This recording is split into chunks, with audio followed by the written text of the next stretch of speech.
समस्त जीवों के बाहर तथा भीतर स्थित हैं।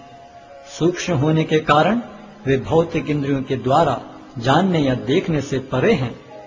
यद्यपि वे अत्यंत दूर रहते हैं, किंतु हम सबों के निकट भी हैं।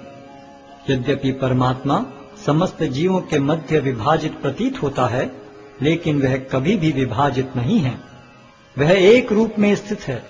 यद्यपि वह प्रत्येक जीव का पालन करता है, लेकिन यह समझना चाहिए कि वह सबों का संहार करता है और सबों को जन्म देता है।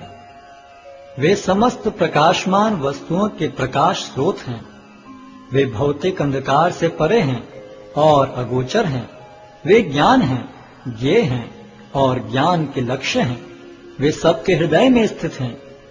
इस प्रकार मैंने कर्म क्षेत्र, ज्ञान तथा ज्ञेय का संक्षेप में वर्णन किया है। इसे केवल मेरे भक्त ही पूरी तरह समझ सकते हैं और इस तरह मेरे स्वभाव को प्राप्त होते हैं। प्रकृति तथा जीवों को अनादि समझना चाहिए। उनके विकार तथा गुण प्रकृति जन्य हैं।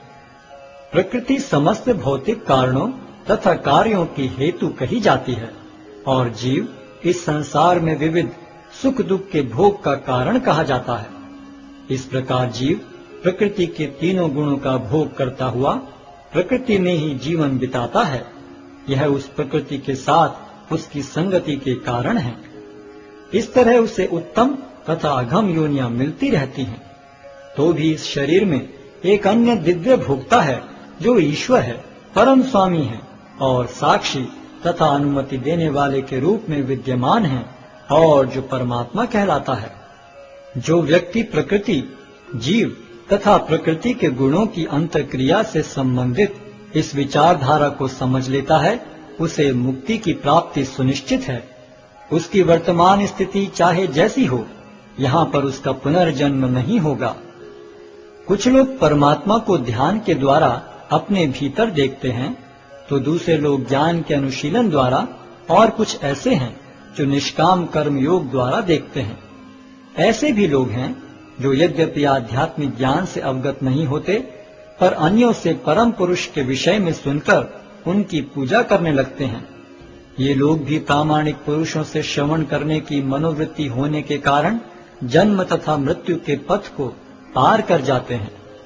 हे भरतवंशियों में श्रेष्ठ, यह जान लो कि चर तथा अचर जो भी तुम्हें अस्तित्व में दिख रहा है, वह कर्म क्षेत्र तथा क्षेत्र के ज्ञाता का संयोग मात्र है।